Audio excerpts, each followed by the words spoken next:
Welcome to the Business of Design podcast. I'm Cheryl Horn, Director of Operations for Business of Design. A lot has changed at Business of Design since this episode originally aired. For the latest information and rates on events and membership at Business of Design, head to businessofdesign.com. Enjoy the show. Hello. Welcome to Business of Design, episode 185. The sun is shining. Summer's never going to end. I know it isn't true, but I like to think it. Right now in Australia, though, they're thinking like summer's about to arrive. That's kind of awesome. Maybe we should all just go there for a while, which would be kind of awesome.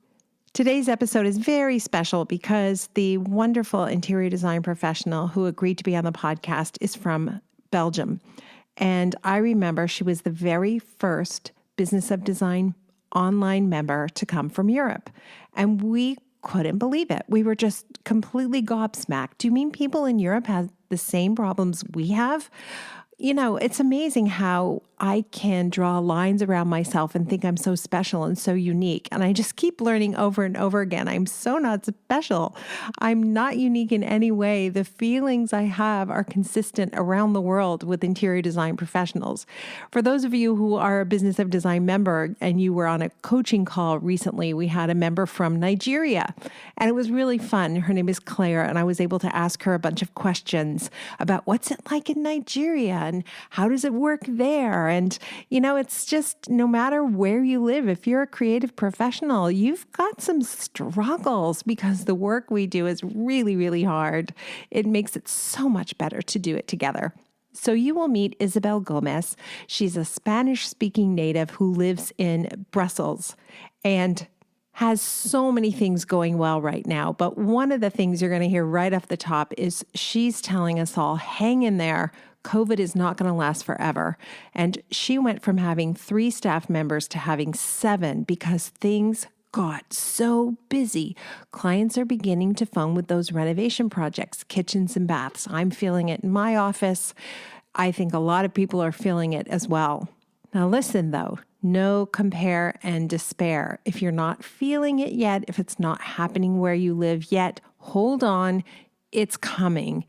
Every state, country, province, region is experiencing something slightly different in terms of recovery or not recovery. But across the board, our clients, all of our clients all over the world are sitting at home and saying, man, I wish I had renovated the bathroom when I had a chance, or wouldn't it be great to finally have a kitchen we really could love, or I think this family room is so hideously ugly, why haven't we redecorated it, right?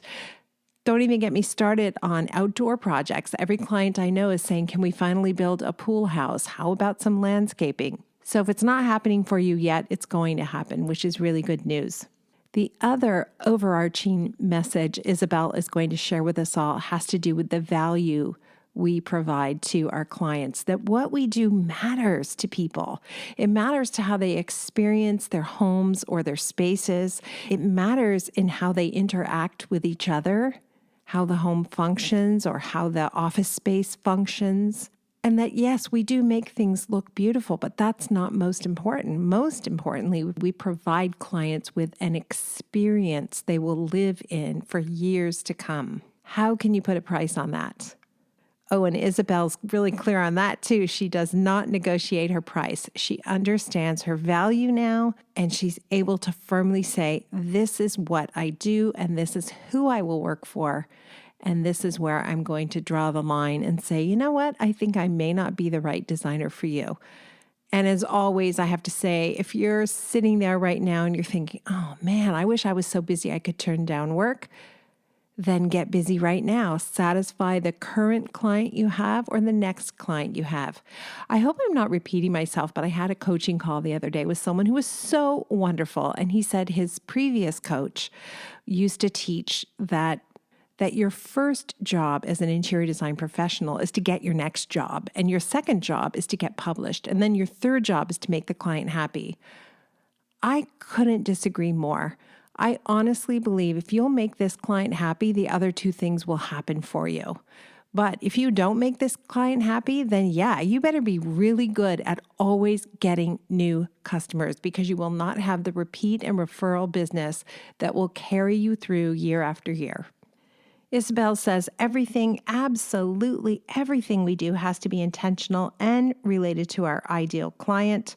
The car you drive, your office, your business cards, your social media language, everything needs special attention so it meets the needs of that ideal client. She says it's important when you first meet your client to listen and observe. Clients always tell us what they want, but we learn so much by just interacting with them in their own spaces, right? Sometimes what they ask us to do for them is not really what they need most. So we have to diagnose what's happening first. Otherwise, we run the risk of solving the wrong problem. Isabel Gomez is an interior designer from Brussels, Belgium. She's a Spanish-speaking native with a warm heart and a cool head. She's great at business. She says she never takes no for an answer. She loves life, and she's a feminist who is raising 2 wonderful boys. She's really passionate about design. You're going to hear that. And so is her international team.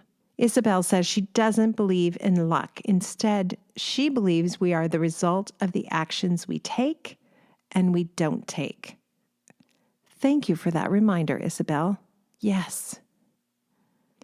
You can find Isabel on Facebook, Isabel Gomez Interiors, or Isabel_Gomez_Interiors on Instagram. If you missed that, it's in the show notes at businessofdesign.com. And now let's hear from the boss, Director of Operations at Business of Design, and she is crazy busy these days as we prepare for our new website experience. Can't wait to share all the details. Hey, Cheryl, what are we up to at Business of Design? Well, right now we are just trying to enjoy the end of summer, but coming up in September, we do have a couple of webinars coming up for our members. On September 9th, we're going to have group coaching. Registration is open, and make sure you submit your questions in advance or join us live. And then the following week on Wednesday, September 16th, we are wrapping up Business of Design's 5-phase recovery program. Again, that's on the Wednesday at 1 p.m. EST. Hopefully you can join us for that. If you've missed out on any of the previous webinars that are part of the recovery program, the recordings are available on the site, and we are going to leave them up until the end of the year. So make sure you catch up on those. And then we do have a lot coming up throughout the fall at Business of Design, so make sure that you watch your inbox for those changes. If you are not already receiving our newsletter, all you have to do is register for a free account on businessofdesign.com. You're going to gain access to an introductory course that'll walk you through Business of Design's 15-step project management strategy, the foundation of Business of Design, but you're also going to receive our newsletter and stay up to date on everything that's coming. And trust me, there's a few key dates that you're not going to want to miss out on. So if you're not already registered, make sure you head over to businessofdesign.com. And of course, we'll be making announcements on our Facebook page and Instagram. So, you can follow us there as well. But we've been working towards this for a while, so we're pretty excited about it, so we don't want anyone to miss out on everything that's coming up. But in the meantime, hopefully we'll see everyone at one of our September webinars. And hey, take care. Thanks so much, Cheryl. And now, back to the show. Welcome to the Business of Design podcast with Kimberley Selden. Business of Design is the coaching community for independent designers like you. We know it takes more than hard work and talent to successfully run a professional design firm. There are proven business strategies that can solve your immediate challenges and transform your life. Don't try to do this alone. Join today and you'll have access to more than 100 video courses, participate in monthly coaching calls, and find unlimited support within our exclusive members-only Facebook group. Unlike traditional coaching, BOD is a fast track to immediate results for independent interior designers, decorators, architects, stagers, and landscapers just like you. Monthly membership is only $79. What are you waiting for? We all know design matters. At Business of Design, we think designers matter too. Isabel, hola, ¿cómo estás? Hola, Kimberley. Muy bien. Muy contenta de estar aquí contigo. I'm so happy to hear that. Tell everybody where you live and what's happening in your business right now. So I'm Spanish, but I live in Brussels since 20 years now. And well, as you guys, we had COVID and lockdown until the 15th of May. So it was quite calm during the lockdown, but after the lockdown, it has been crazy. A lot of people, after being in their homes for this time, realized that they really have to work on, they want to renovate the kitchen, the bathrooms, everything. We were 3 people before, and now we are 7. Just to let you know how much, it's really incredible. That is incredible. I think you guys are a little ahead of us. I'm sure. States and Canada. That's why I would like to tell you, hold on. It's coming also for you, I'm sure. Amazing. Well, it's interesting. Your application to be on the podcast, it is kind of COVID related, but really it's just great information no matter what is happening. And I was just struck by how positive you are and your approach to everything. Why is it that you're able to have this positive approach to your business and life, Isabel? Well, I guess I have always been a happy person, and I only want to be happy all the time with what I do, with what I see, what I work. So actually, I was working for 15 years as an employee in an airline. And when I was fired, I have decided that I wouldn't spend one day of my life doing something that I don't like. So I started doing a lot of things until I found interior design. And then I am so passionate about what I do that for me it's like I don't work. Actually, it's all day long. It's like this. I don't stop. I go home and then I eat and then I keep working. And then, I am so grateful that life is so generous with me.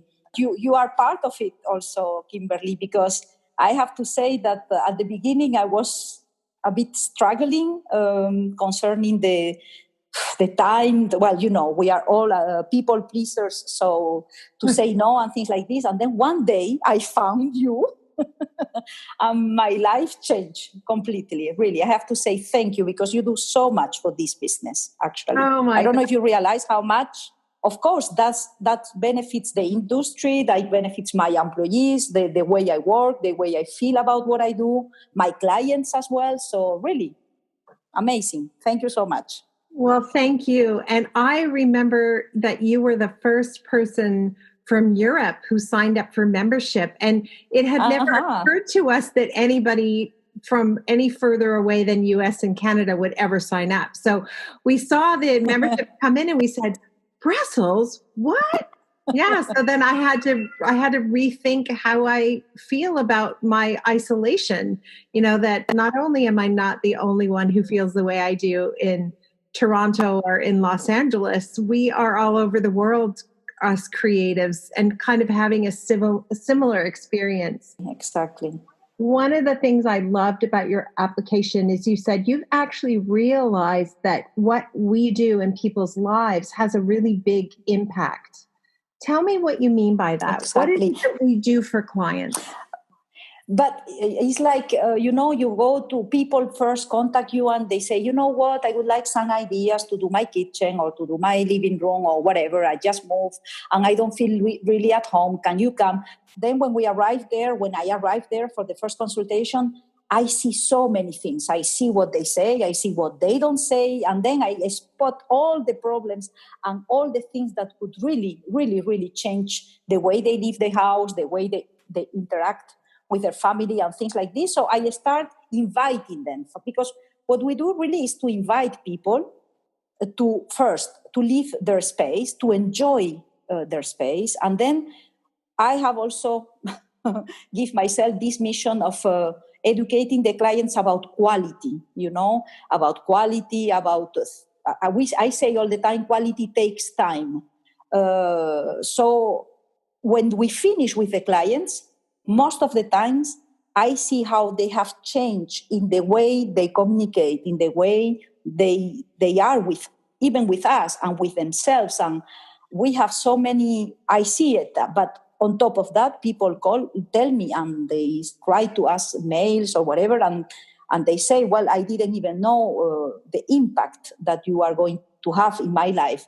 Because when we conceive something, is a lot more than doing something nice. You say that very often. We don't do only nice things. We really create experiences all the time. My ideal client, Kimberley, is like yours. People who are very busy. I enjoy so much because I'm so curious about bringing new materials, bringing new appliances, bringing new things that will make their life easier. So it's really an education process. Huh?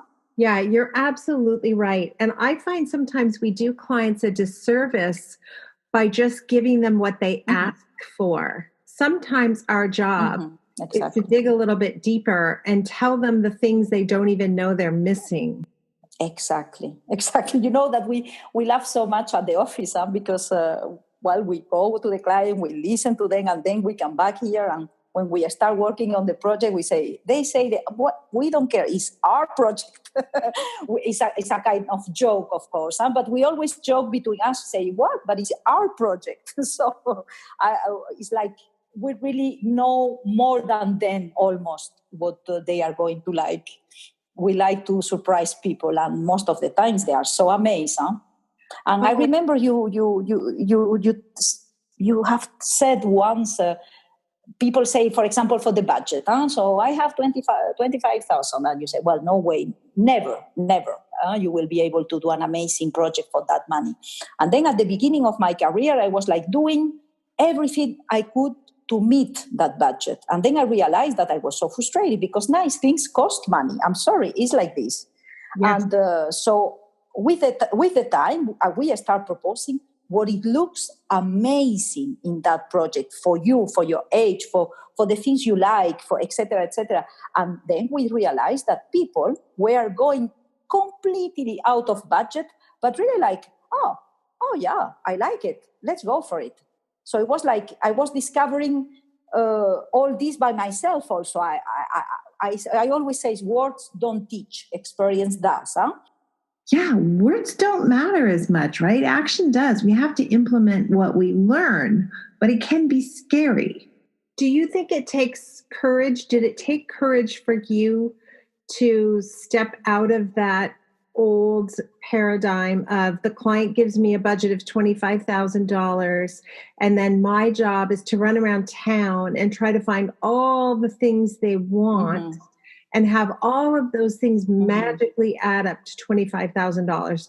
Did you find it took courage to stop doing that and start telling them what they needed to spend? And and still, each time we do a presentation, I am super nervous because I know that we are completely out of what they ask.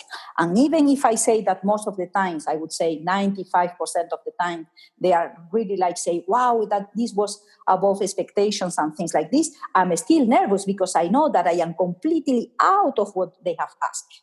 Yeah. But I will keep doing that because the experience I live and when I see the emotion in the people's eyes, it's like they didn't expect that at all. That was the courage that I need. So I will keep doing it. Well, and it's actually a better service to the clients, right? We're doing a project in the country right now, and our work is almost done, but they've begun the landscaping portion. So I had a meeting the other day with a landscape architect, and I had to phone the clients afterwards and say, I know this is not on the front burner right now. I know this is phase 3.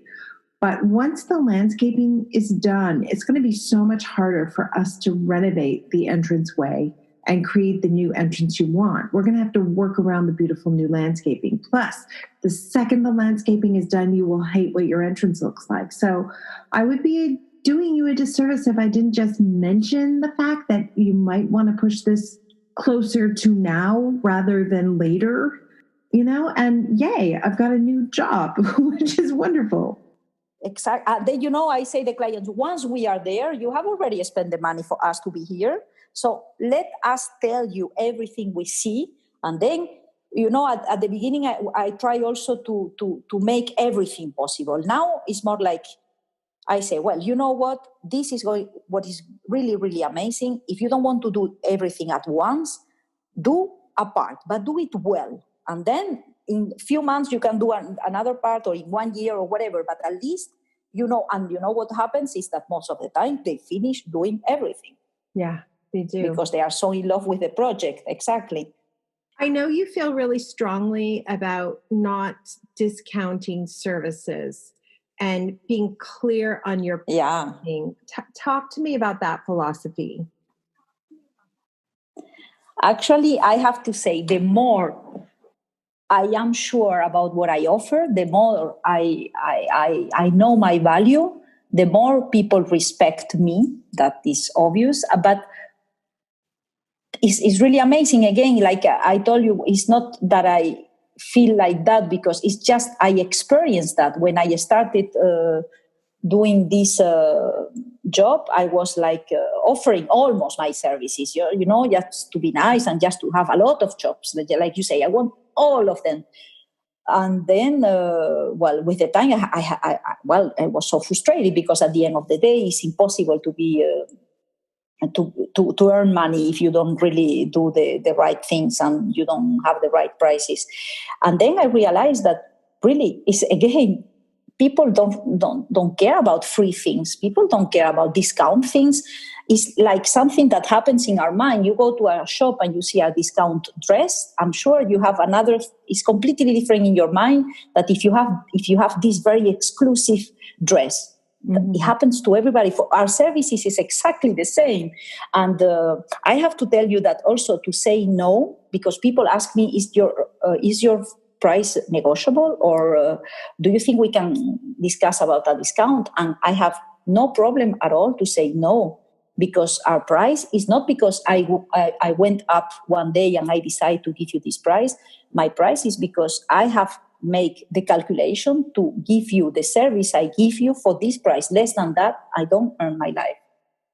Yes. Also, you talk about protecting your value and protecting your expertise by charging a certain amount of money. That allows you to have the staff that you have and to do more projects and better projects and keep those wonderful people employed at the same time. Of course. And also to give them a decent job. It's not like, I have to pay you little money because I am a poor designer. And for example, my office, I'm able to be in the beautiful office I am because I charge what I need to charge. And everybody benefits from that. My clients, because again, our place inspires us also, you see? So it's like a non-ending effect of everything. Yeah, I would agree. Living in Europe, I assume, and maybe this is not an accurate assumption, but I assume that you're traveling more. You have more places of varied culture, style, influences. Do your projects reflect that more eclectic atmosphere? Actually, my projects and my clients are exactly like me. Eclectic. I'm Spanish. I have lived in the States. I have lived in some other places. I am very curious. I travel a lot. My staff is exactly the same. I have a Russian girl. I have an Argentinian girl. I have a guy from Algeria. I have a girl from Belgium. So, all this mix of experiences. We go to all the trade fairs that we can. It can be in Spain. It can be in France. It can be in Germany. It can be in Denmark. So this is always like an endless source of inspiration every day, and we are learning so much from each other and from our cultures, which are so different, and this is so interesting. I bet that really makes for interesting projects. I would say that traveling is one of the most important places I get inspiration for projects, so it's very strange to be in a non-traveling mode at the moment. I can't remember time in my adult life where I traveled this little. Oh, did you have to cancel any trip because of COVID? Yes. Oh, horrible. I was supposed to be in March. We were scheduled to be in Bali and New Zealand and Australia. So Australia was for work, but Bali and New Zealand were for fun. And then in September, we were taking my mother-in-law back to Hungary. She hasn't been back since she was a child. So we had this big family reunion planned in Hungary. So that got canceled. Oh, so sad. How about you? Yes, I have a couple of things planned that I have to put aside, but well, it's like this. Again, I'm so busy that I don't really. And like I tell you, it's like I'm traveling every day with what we do, the people who work with. So it's like this for the moment. Well, and we're so lucky just to be employed. We're so lucky. So often with economic downturns, or let's call it turbulence right now, because who knows what's going to happen. It's a roller coaster ride. So often our services are ignored when that happens, or at least postponed. And in this case, the absence of our services is being keenly felt. In other words, you're sitting at home. You're like, why didn't we renovate the bathroom last year when we had the chance, right? So hopefully that's going to translate into ringing phones for everyone. I agree. I fully agree. You have so many people. Well, this time we are on the right side, really. I try by when I saw what everything is going on, we have already. I have been working last year a lot on our values, and this is like the ideal client. Once you have to make a decision of buying a piece of furniture, well, you take a look to your client, the ideal client. You take a look to your values, and then, well, the decision is very quick, very fast, and. Our values is handmade, Europe made, and things like this. No, we really like win-win relationships with our providers. And when I saw what everything is going, that everything that was going on, I say, well, our values is more update than ever, because now people is like they realize that if they don't, I don't know if you have the same feeling in the States, but they realize that if they don't buy European, or if they don't pay a little bit more to have quality stuff, one day you won't have any more carpenters in Europe, or you won't have any production at all. You will have to import everything from China. And I don't have anything against China, but, we have so many great people here, and with a very important know-how. I had once I went to Denmark to the 3 days of design, and I went to a store, and I saw the prices were so high. And I was talking to the lady, and I asked her, can I ask you who are your clients? Is really like very wealthy people or very old, which age, and things like this. I always like to ask these kind of weird questions to people. And then she said, you will be amazed. Here in Denmark, people, if they don't have that much, they put money aside, but they buy one piece of furniture for all their life almost, And then, we try to drink Danish milk, because otherwise we won't have Danish cows anymore in our fields. And those kind of things. And I say, wow, this is so smart from these people. These are good conversations we're going to have thanks to COVID. Not that I'm not grateful for COVID, but there are some good things that are going to come out of it. And maybe that's one of them. For sure. And we like to go and see, when we work with a brand, we like to go and see behind the scenes. So we like to see how people really do the furniture that we buy. And when you explain your clients why you have chosen that sofa or that table, really they don't even discuss. They just say, yes, let's go for it. Yeah. They don't even look at the price anymore. You are telling them, I went there, and it's in the north of Italy, and these people is tradition. They work in a traditional way. They respect their people, and